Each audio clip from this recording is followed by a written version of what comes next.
sixth episode of The Atlas Society Asks. My name is Jennifer Anju Grossman. My friends know me as JAG. I'm the CEO of The Atlas Society. We are the leading nonprofit organization introducing young people to the ideas of Ayn Rand in fun, creative ways like graphic novels, animated videos, and yes, somebody even sometimes dresses up as Ayn Rand. Today, we are joined by Kara Dansky, author of The Abolition of Sex. Before I even get into introducing our guest, I want to remind all of you that we will be taking questions. If you are joining us on Zoom, on Facebook, on Instagram, Twitter, YouTube, LinkedIn, you know what to do. You just type in your question to the comments. Please make them short and we'll try to get to as many of them as we can. Now, if you're anything like me, you may have noticed for the past couple of years, at least, you know, as long as I've been paying attention, a increasing focus on the subject of gender, whether it's with the proliferation of preferred pronouns, the accusations of transphobia against people as prominent as JK Rowling, and even recently male athletes winning honors in female sports. So here today to help us make some sense out of all of this is our guest, Kara Dansky. She's a feminist and attorney with a 20-year background in criminal law and criminal justice policy. She serves as the chair of the Committee on Law and Legislation of the Global Women's Human Rights Campaign and president of the US chapter. Most recently, she's the author of The Abolition of Sex, How the Transgender Agenda Harms Women and Girls. Kara, welcome again. Thanks for joining us. Thanks so much for having me. I should say quickly, and I should have told you this before, I apologize. As of January, the Women's Human Rights Campaign is now known as Women's Declaration International. Our aims are absolutely the same. Nothing's changed except our name. Okay, great, wonderful. And we'll get those links and we'll put them in our chat so that our viewers can check it out. So honestly, Kara, before reading your book, I have to admit that my understanding of what transgender actually means was a bit murky, and perhaps many of our viewers are still uncertain as to what we mean when we hear the terms transgender man or transgender woman. So how are we to understand those words? Thanks for the question. I understand it can be very confusing, especially when these words are often used throughout the media and throughout society, seemingly on the assumption that we all know what they mean. They're rarely defined. So I will say, I do not use that language ever. If I'm speaking about men and boys, I will simply say men and boys. If I'm speaking about women and girls, I will simply say women and girls. By that, I mean human female people. And your viewers probably can't see on the cover of the book, the word transgender is in quotes. Mm-hmm. And I always do that when I use that language because I try to make the case, specifically in chapter 5 of the book, that transgender was simply invented. And the reason it was invented is that it comes from a movement to obscure the reality of biological sex. However, if a bunch of people who wanted to obscure the reality of biological sex simply tried to sell Americans on the notion that biological sex doesn't exist, I contend that that wouldn't work. And they needed a word to do that. And that magic word is transgender. I'd also maybe ask, sometimes when I'm having this conversation, I like to ask the question, if someone asks me, for example, Kara, what are we going to do about the problem of transgender athletes in women's sports? I have some ideas and solutions to that, but I often will step back and ask the person, well, when you say transgender athletes, what do you mean? And more often than not, they'll sort of pause and think, And I will ask, when you say that, do you mean men and boys? And often they'll say yes. Sometimes they'll look a little bit concerned as though they're not allowed to say that. And I just say very clearly, if we mean men and boys, it's okay to just say men and boys. It's really important to speak accurately and truthfully. And I understand that almost all Americans, all of us, are under a tremendous amount of social pressure to capitulate to this movement to obscure the reality of biological sex. The social pressure is stronger and I would argue more coercive than any movement that I've certainly seen in my lifetime. So I understand it. I understand the use of inaccurate language that obscures the reality of biological sex. And I'm here to encourage everyone to resist that and to speak accurately, to speak truthfully at all times.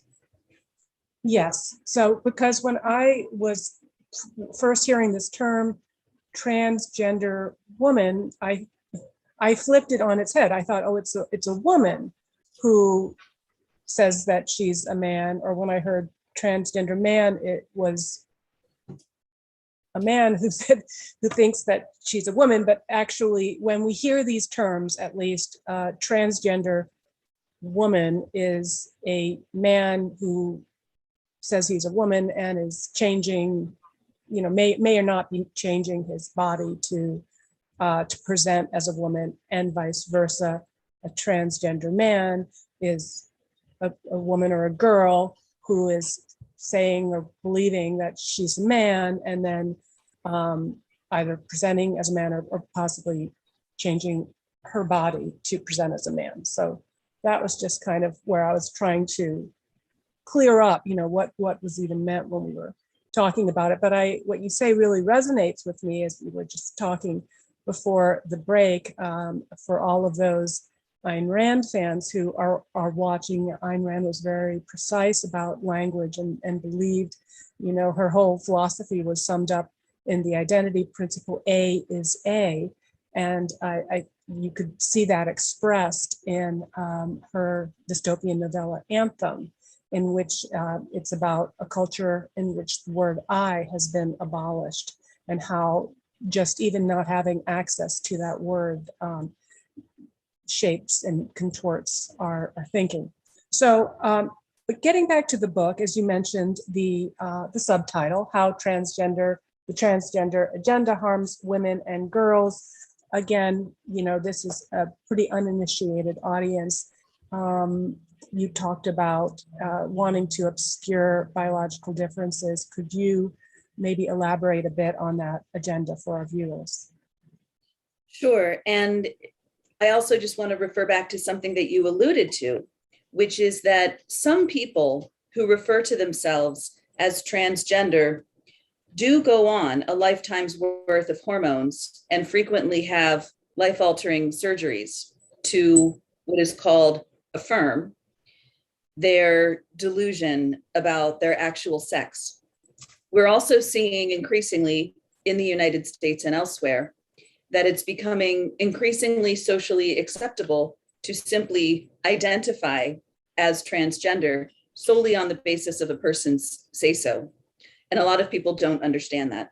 The latest statistic that I read is that approximately 80% of people who claim to identify as transgender do not get any hormonal or surgical interventions at all. It's simply based on a self-declaration of being a member of the opposite sex. So I just wanted to highlight that.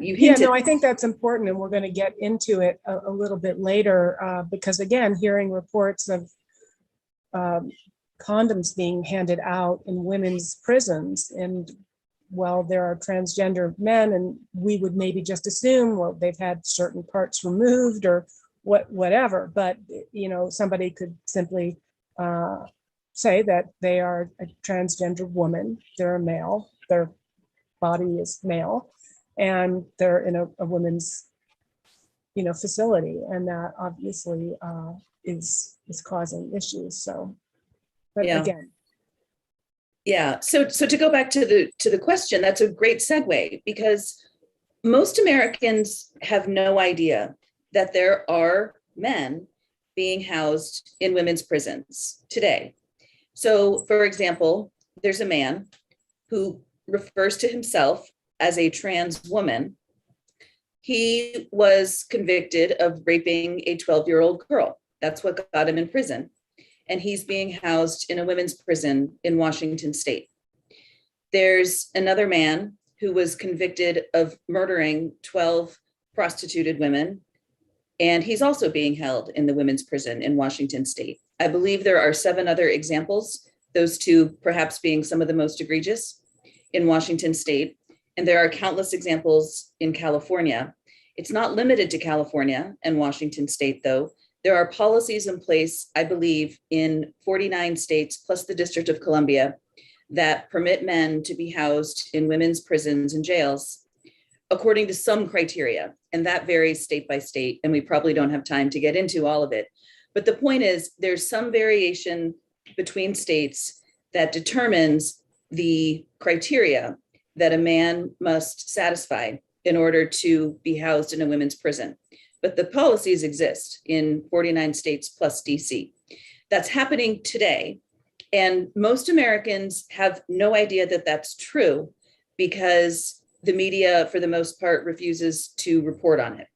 But I'm saying, I know we're going to talk about that, but I'm saying that now because you asked the question, what do I mean by how this agenda harms women and girls? One of the ways in which it harms women and girls is what I refer to as the invasion of women's spaces. Prisons are but one example. You also mentioned sports. There's a man swimming on the women's swim team at the University of Pennsylvania, and he's allowed to do that under NCAA rules because he has been on testosterone suppression medication for 1 year, which is extremely insulting to the women to suggest that a man simply becomes a woman after he suppresses testosterone for a year. Women are not simply a version of men with lower testosterone. We're actually whole, complete human beings.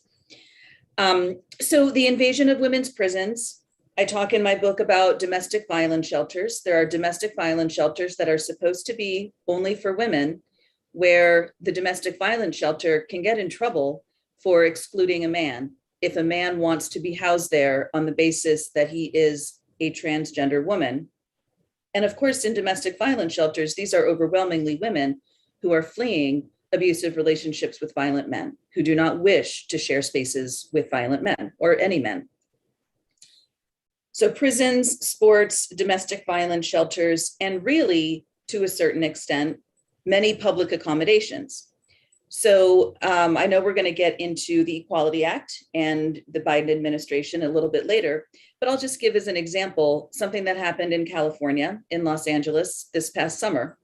California has a law on the books that says that places of public accommodation are not permitted to discriminate on the basis of anyone's gender identity. One practical implication of this is that this past summer, a man was permitted to be in the nude section of a women's spa on the basis that he claimed to identify as a woman. A woman complained because there were 9-year-old girls present where this naked man was walking around the nude section of the women's spa. And the woman complained, and the spa's response was, well, we can't discriminate against this person because the person has a female gender identity. And the woman was quite appalled at that, and rightly so, except for the fact that the spa was not wrong. The spa was probably in compliance with California state law. So those are some of the ways in which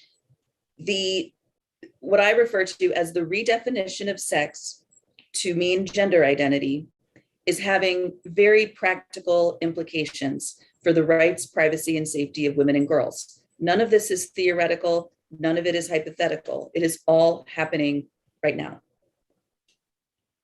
Just as an aside, like, does somebody have to present a card?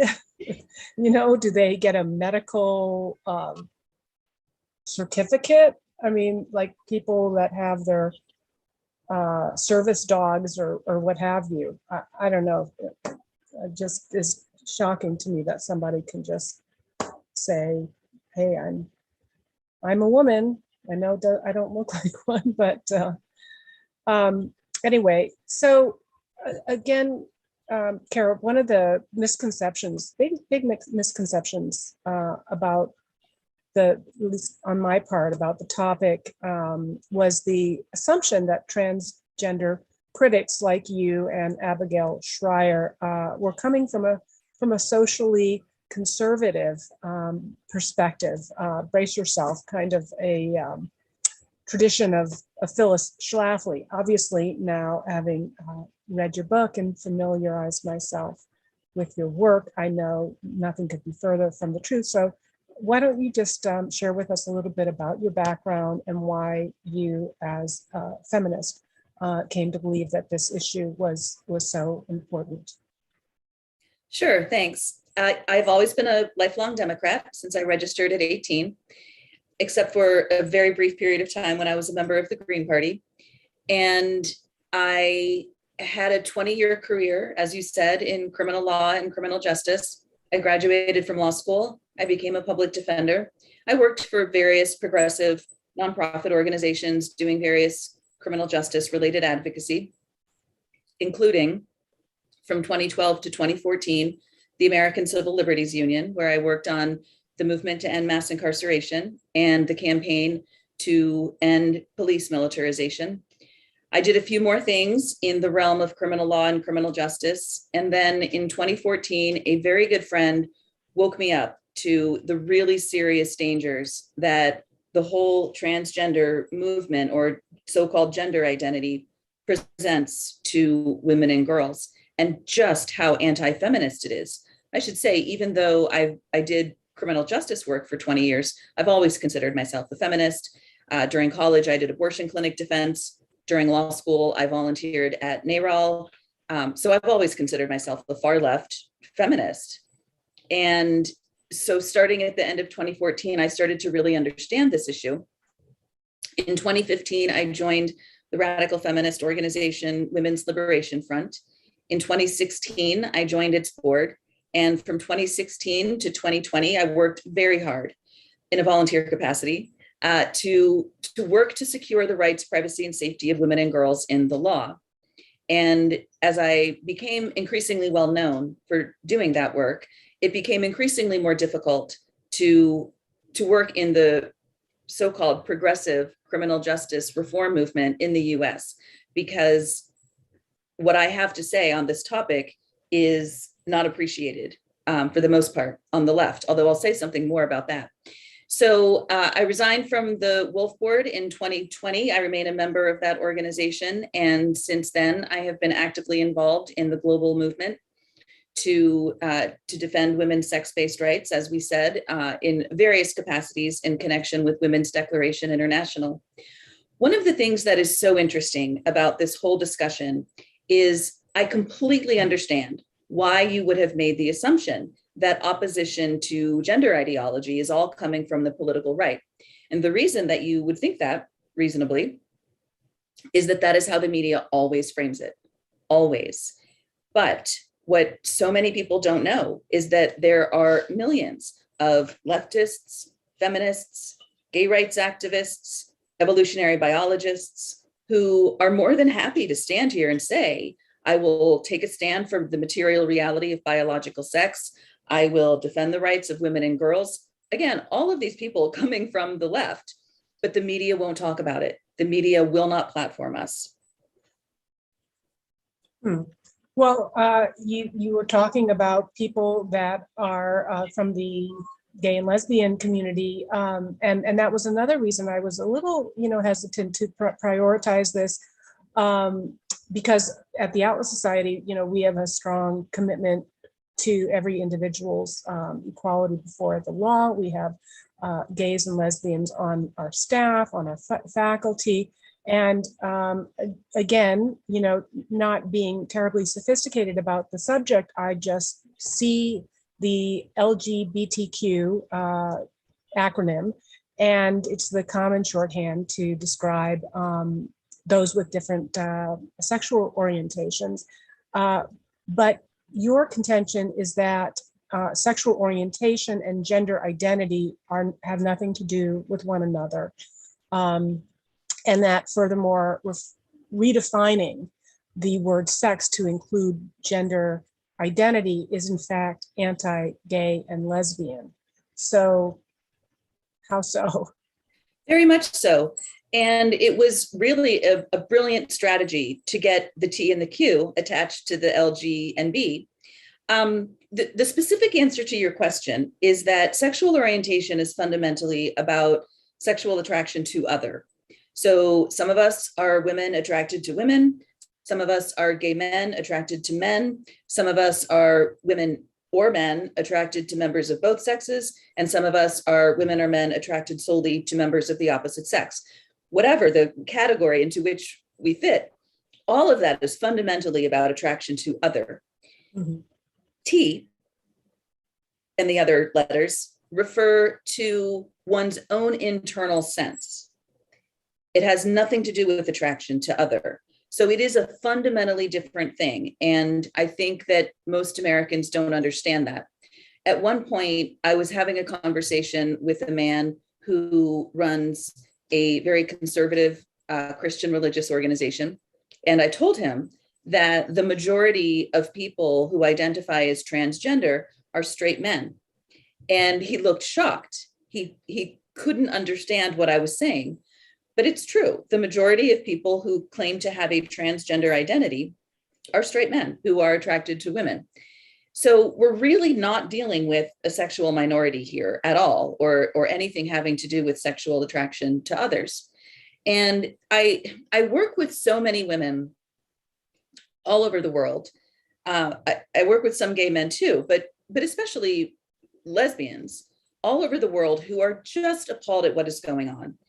These are women who are exclusively attracted to women, and they fought hard for their right to be allowed to be same-sex attracted. It's hard for gay men, for sure, but lesbians have it doubly hard because in addition to being same-sex attracted, they're women. And so that brings everything that is difficult about being a woman in this society. I've heard from so many lesbians who tell me that they feel pressure to date trans women on the basis that they're women.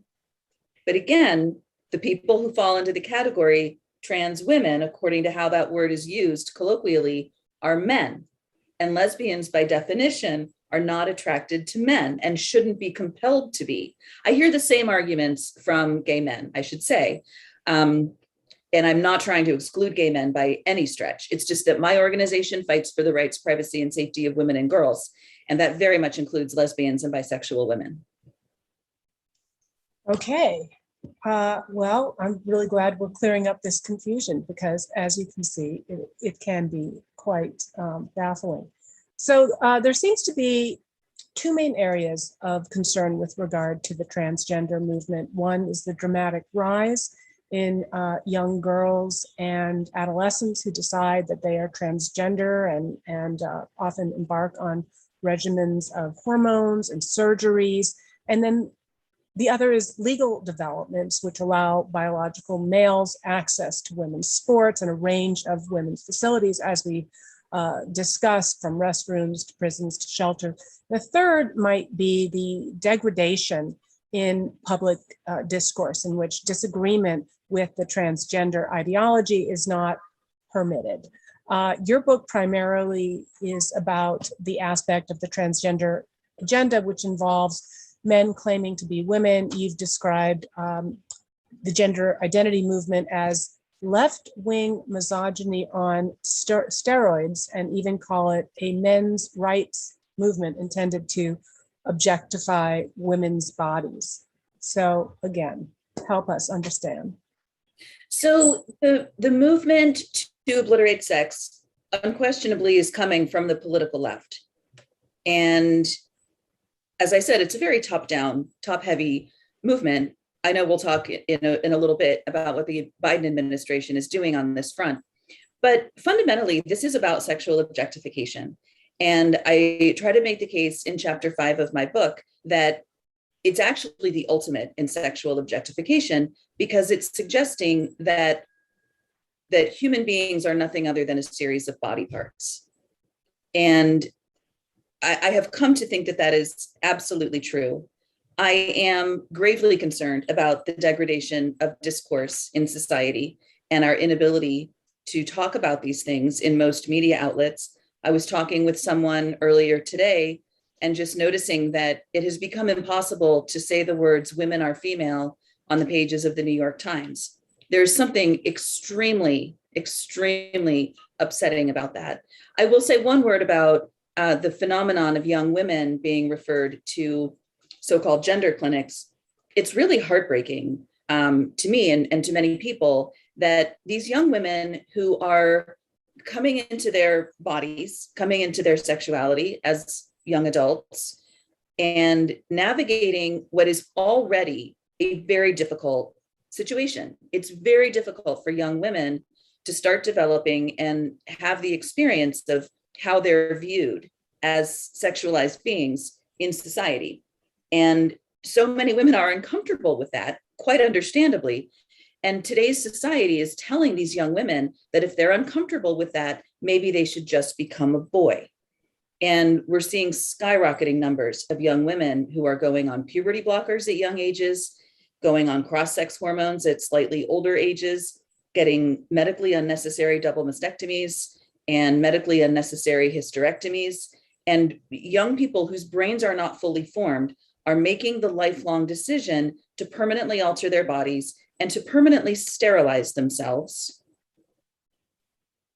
And it's just appalling to me that we're allowing that. We don't let young people drink, drive, smoke, vote until certain ages because we understand that young people's brains are not fully developed and that we don't want to trust them to make those kinds of decisions at different ages. So why are we letting young people make the decision to permanently sterilize themselves? All right, we have a ton of questions from our audience, which we're going to get to. We have another 30 minutes or so of our total interview. So I did want to get to a couple of these things before we turn to our audience questions. One, of course, is because we are a philosophy organization. In your book, you trace the evolution of the current gender ideology back to so-called queer theory, and even further back to postmodernism. At the Atlas Society, we spend a good deal of time criticizing postmodernism, in particular its rejection of objectivity and the manipulation of language. So what is queer theory and how did it pave the way for transgenderism? So queer theory definitely came out of postmodernism.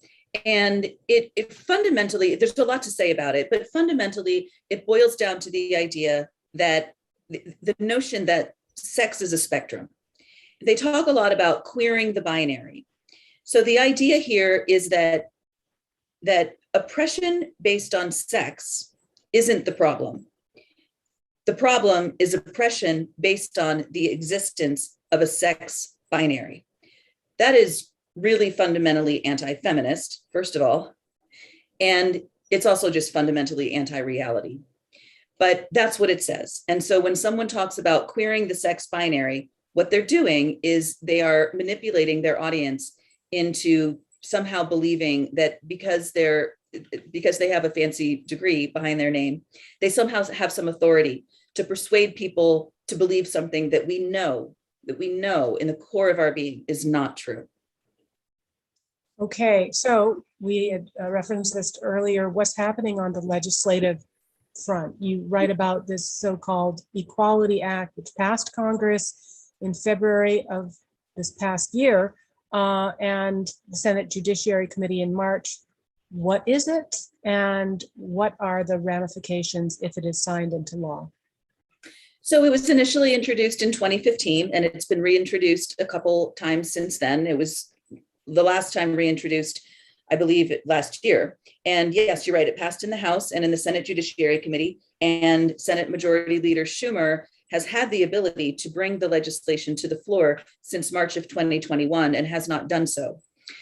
What it would do is it would take numerous provisions of United States civil rights law, including the 1964 Civil Rights Act, and redefine sex for all purposes to include so-called gender identity. Now, I just want to say, the public accommodations provision of the 1964 Civil Rights Act was enacted to end the scourge of legal racial segregation under Jim Crow, where most of us alive today have no personal recollection of it. I certainly don't, but I'm very aware of what was going on, where we had separate bathrooms that were segregated by race, water fountains, lunch counters. We're familiar with the history. And the passage of the 1964 Civil Rights Act was a massive victory for the civil rights movement to end the scourge of racial segregation. And for my party leadership to now take that and redefine the word sex to include so-called gender identity, I think is just a massive insult to the civil rights leaders who were successful in getting that initial law passed. What it would do is open up all places of public accommodation all across the United States of America to allow for any man who claims to identify as a woman access to any space that is designated for women.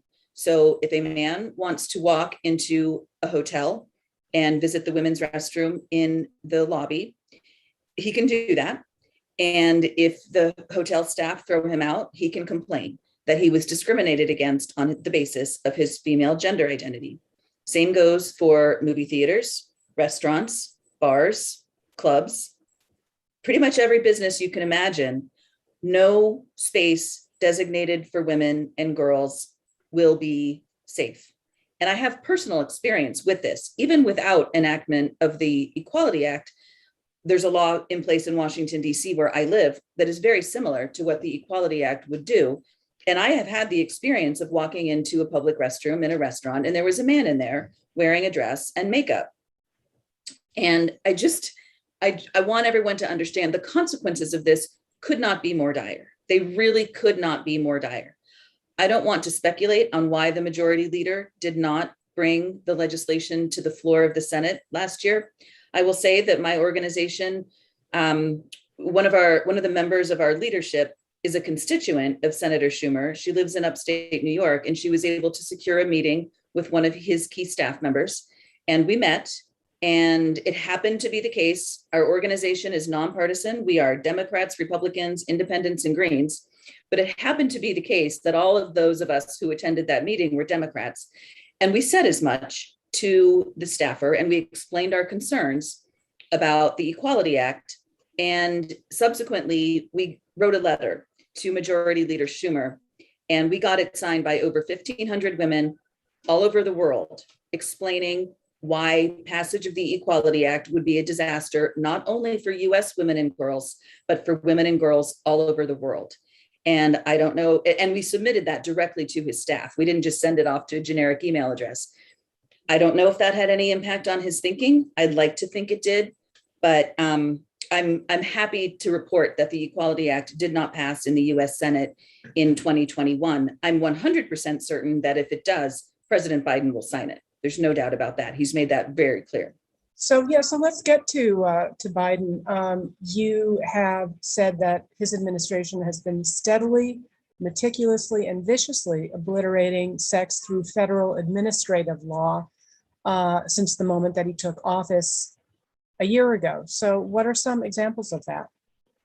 Literally the day he took office, he signed Executive Order 13988 called preventing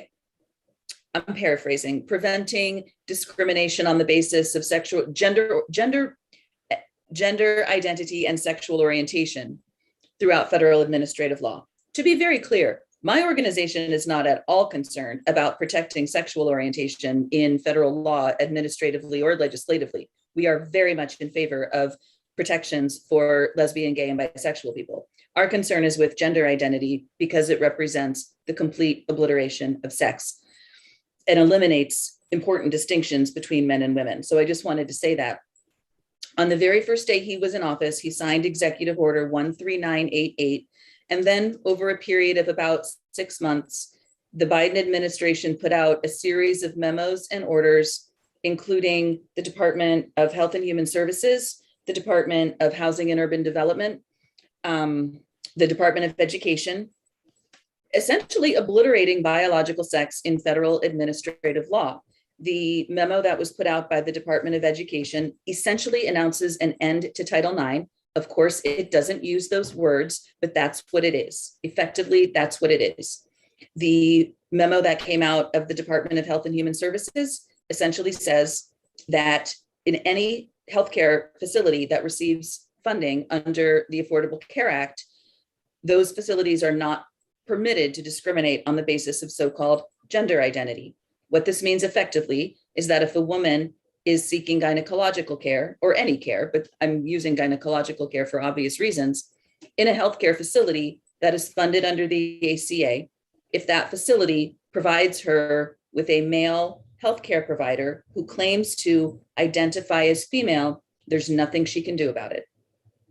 Under the Department of Housing and Urban Development, which oversees housing rules that govern virtually all housing in the United States, according to language on its own website, entities that receive funding are not permitted to discriminate on the basis of so-called gender identity.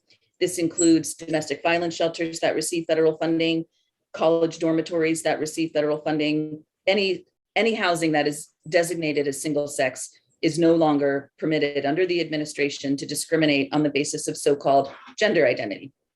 I just want to say quickly, there's a lawsuit that is pending. It was filed in federal court in the Eastern District of Tennessee to challenge all of these orders. And that's a very good thing. And I'm proud to say that my organization filed a friend of the court brief in support of the states that are challenging the administration's executive orders. We are going to get to some of these questions. And I want to encourage those who are watching us on our various platforms, send in your questions. This is a very unique opportunity to talk to Kara Dansky, author of The Abolition of Sex. Okay, we have a question here from Scott Schiff asking, have liberals tried to cancel you online or call your group a hate group? To the latter, yes, absolutely. Our group is routinely referred to as a hate group, especially overseas in the UK and in Europe. We're very frequently referred to as a hate group, yes, using that exact language.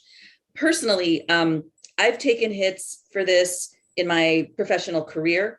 Have people gone after me online? Not too much, because I'm not quite famous enough for that. But thanks for the question. Okay, we have a question from YouTube. Guardian Gamer asks, Kara, what would you say about the statements many trans say that if you don't accept them, you are denying their rights and existence? So to be perfectly clear, no one who makes the kinds of arguments that I make in my book is denying anyone's existence at all. We all exist, all 8 or so billion of us, we exist. The contention instead is that all of us are either female or male. That is not to deny anyone's existence or anyone's humanity at all. So the claim is just specious on its face, I think. I forget the earlier part of that question. Yeah, she was just asking whether or not those, I mean, maybe elaborate on what other kinds of arguments are employed by the trans community to say you're denying their humanity, you're encouraging suicide, right? That's one I've heard, that if people aren't encouraged or affirmed in their identity, that it's harmful to them. So First of all, the suicide statistic is manipulated. It is simply not true that individuals who choose to go down a path of so-called transition reduce their likelihood of suicide. In fact, suicidality remains the same after so-called transition. But to your point about arguments that are put forth, the interesting thing is that there really aren't ever arguments that are put forth. As the previous questioner kind of alluded to, people who make these kinds of arguments are simply called names. If you come from the Christian right wing, you are immediately labeled a right-wing bigot if you make arguments like this. If you're someone like me, you're immediately labeled a TERF. We can get into what that means if you'd like. We do have some questions about that, so. Okay, hold off on that. So, but there aren't really any credible arguments put forth to counteract the argument that women and girls deserve legal protections on the basis of our sex. Instead, it's sort of empty threats and name calling. And in the media, it's assumptions. So as we were talking about earlier, media reports will routinely use words like trans girls, trans women, trans athletes, trans students, without ever explaining what they mean by that. It's just assumed that we're all supposed to simply accept it. So there really aren't ever any coherent arguments put forth. It's all innuendo, threats, and name calling. And if there were legitimate arguments to dispute what I'm saying, they wouldn't need to cancel us. Right.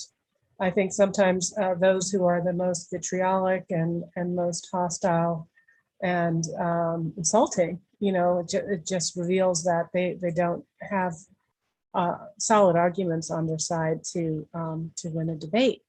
So Bruce Majors has a question asking, he's saying that he finds the suicide topic intriguing, and in his experience, it seemed that now that we have this LGBTQ, that's the suicide among young people seems to be growing. Of course, there's a lot of factors that play into it. We've seen a rise in suicide during these quarantines and lockdowns. But his question is ideology that tells kids gender is fluid, is that contributing to psychological harm among children and possibly to suicidal ideation? I can't speak to the specific question of psychological harm because I'm not a psychologist or a psychiatrist. I can say this. I have become absolutely convinced that if a child is sincerely confused about her or his sex, the unquestionably most compassionate thing we can do for such a child is to encourage the child or young person to accept themselves as who they are. I tell the story in my book about how when I was 18, I became anorexic. My parents, I was sincerely confused about an aspect of my body. That confusion was sincere, and I suffered a lot. My parents did the kindest thing possible, which was help me out of my delusion. And the most compassionate thing we can do for these young people is to help them out of their delusion.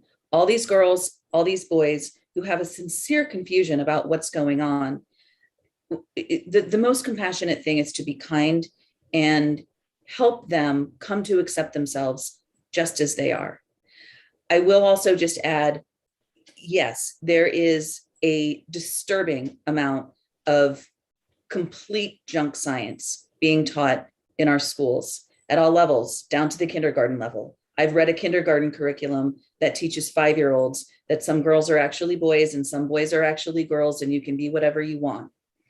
And I suspect that as that continues, we are going to see heartbreakingly even more numbers of young girls and boys who have a sincere confusion, are going to be referred to a so-called gender clinic, and are going to be put on lifelong hormones and be subjected to life-altering surgeries.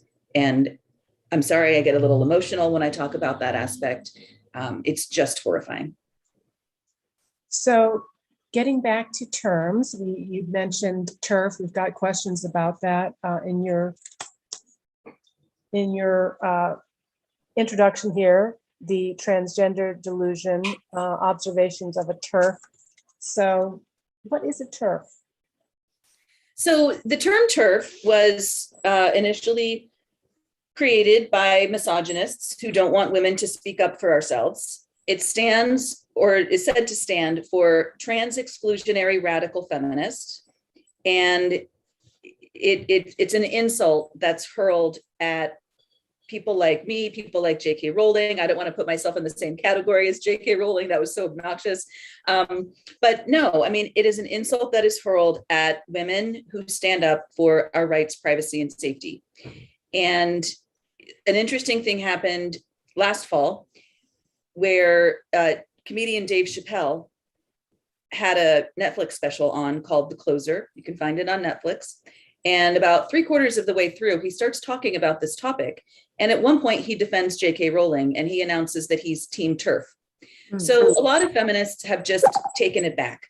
So rather than acknowledge the notion of a trans exclusionary radical feminist, we say things like tired of explaining reality to fools, totally excellent radical feminist. So we're trying to have some fun with it.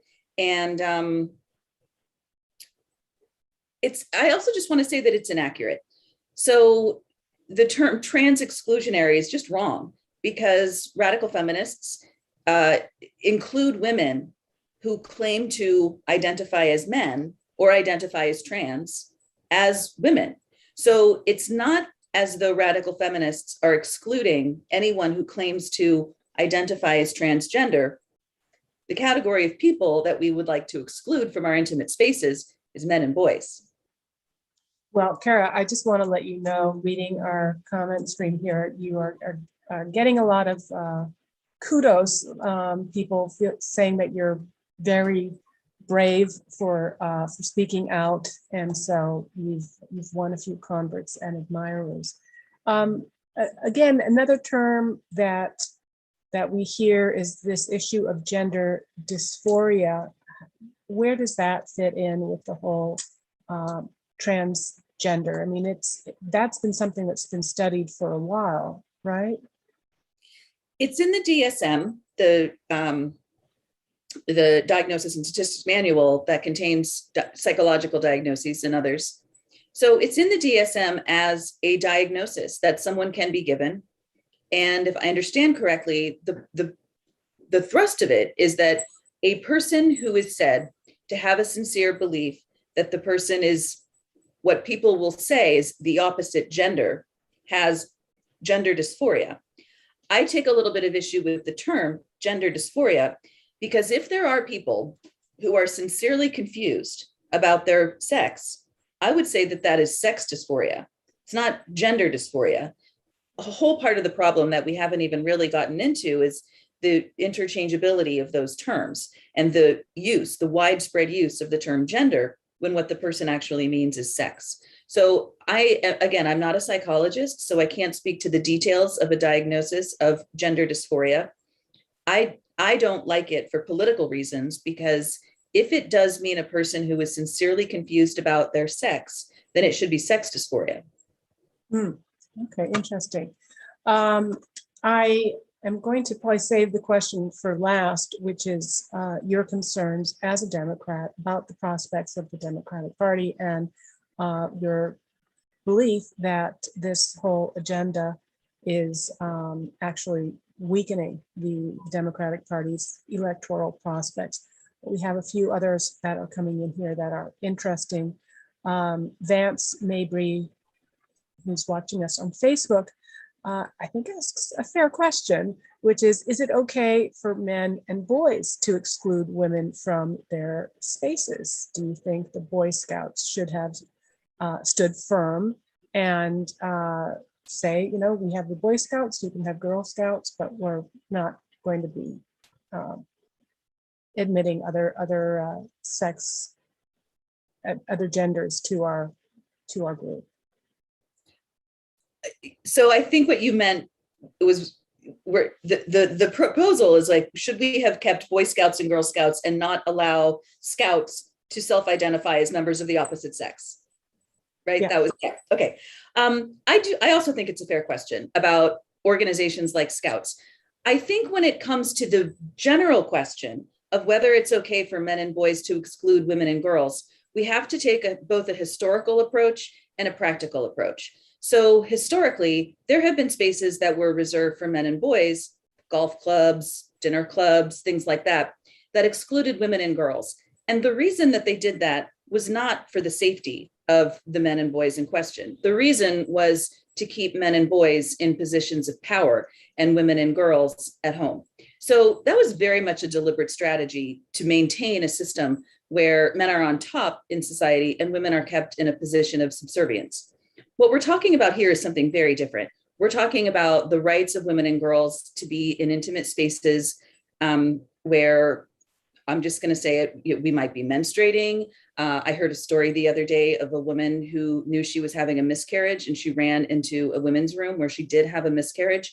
None of us want to be having any of that with men and boys present.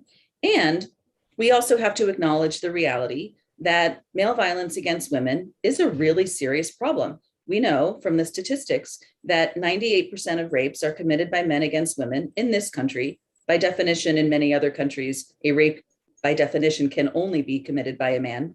We don't have that situation here. And we know that, 80 to 90% of robberies, aggravated assaults, murders are committed by men, many of them, not all, but many of them against women. And that's just a reality. That's not a particularly feminist position. That's just true. And so women, for the most part, don't want men in places like our bathrooms or our locker rooms or our changing rooms, because we are necessarily, statistically, potential victims of male violence just by virtue of being. We definitely, I would maintain, have the right to exclude males from intimate spaces for that reason. And I think that's a very different thing from men being able to exclude women from things like dinner clubs. I do think that you raise a very interesting point on the Scout question and whether there should just be Scouts as opposed to Boy Scouts and Girl Scouts. I think there's value in segregating that by sex. I was a Girl Scout. I think there's value in women and girls spending time with only women and girls. I will also tell you that there's an equivalent to roughly equivalent to the Girl Scouts in the UK called the Girl Guides, very similar organization. They opened up their ranks to men and boys who claimed to be women and girls. And they had an incident where a man was permitted to be a leader in the Girl Guides on the basis of his female gender identity. That I don't think is okay at all. This is more of a comment than a question, but I wanted to share it. Anyway, Darian Balcombe saying, Kara is the best. She doesn't use this word, but I, Darian, call this agenda terrorism, misogynistic terrorism of women. I was terrorized in its name by a man twice my size who threatened to do something that could have gotten me killed. This agenda is absolutely a threat to the rights, privacy, safety, and dignity of women and girls. Okay, let's see. Chris McGraw on Facebook asks, what is your estimation of the popularity, maybe the prevalence of queer theory and transsexualism? Again, transsexualism, you'd have to define that for me. In the culture, what can parents do to protect children against this ideology? So on the topic of the word transsexualism, that word was popular in pretty much from the 60s on through the 70s and 80s. And that word was used to describe the population of people, mostly men, who transitioned or who lived as women, or whatever phrase you want to say. Now, there's a professor named Janice Raymond who wrote a book in 1979 called The Transsexual Empire, in which she predicted all of this. She knew what was coming. She saw it back in 1979. And then in 1994, she reprinted the book and included an introduction in which she introduces the word transgender. When I read that introduction, I was really surprised to learn that she knew about it as early as 1994, which means that it predated that, right? It was around in the early 1990s. So we don't, for the most part, use the term transsexual anymore. And I think there are healthy debates about whether we should. I see a lot of these debates playing out in the UK. As to the question of the prevalence of so-called queer theory in schools, I don't know.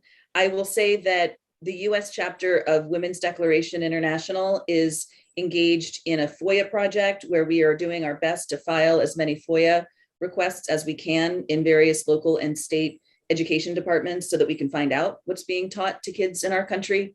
What can parents do? I honestly, genuinely think that parents are going to be a really important group in the movement to push back against the abolition of sex, because parents, regardless of whether you have a kid who is caught up in this gender stuff or not, parents care about the junk science that is being taught to kids. And I also just want to emphasize again, this is true regardless of political party. I honestly think that parents across the country of school-aged children have a tremendous opportunity to reach across the political aisle. I don't care if I'm talking to Democrats, I don't care if I'm talking to Republicans, independents, or Greens. Parents can reach across the political aisle and stand up and say, stop teaching my children this stuff. Yes. Well, getting back to the politics, to maybe wrap this up, you have a long section of your book in which you're talking about how you fear that this agenda, which as you acknowledge has been pushed by the left, is feeding into a backlash against the Democratic Party. It's so interesting because as I've gotten more involved in this, I've paid a lot closer attention to this fight in the UK. In the UK, the fight against gender identity is mainly coming from the left. It's mainly coming from feminists and leftist men in the Labour Party. And in, I believe it was 2018, maybe 2019, hundreds of women left the Labour Party in droves. They just left. They said, stop it, Labour, stop it. Stop pushing this agenda on our children and stop engaging in these policies that are harming women and girls. I hear from Democrats every day on social media and in my email to talk about how disgusted they are with party leadership on this issue. I personally know one woman who is a radical feminist and she was a Democrat. She went to her state's party leadership. She said, I want to present a leftist feminist critique of gender identity. They said, you're not welcome here. And she said, you know what? If you don't want my vote, you won't have it. She unregistered as a Democrat. She re-registered as a Republican. And now she's very active in her local Republican women's group. I know that's the only person I know for sure actually registered as a Republican. But I know countless people who I know as personal friends who have unregistered as Democrats and re-registered as independents. I know people who've done this in Vermont, in Maryland, in upstate New York. I mean, I just know a ton of people who have done it. And I don't hesitate to tell Democratic Party leadership whenever I get the chance that this is happening. What happened to the Labour Party in the UK is going to happen to the Democratic Party here. I've got my personal reasons for remaining a Democrat, and I'm going to stick with it for now. But we'll see what happens.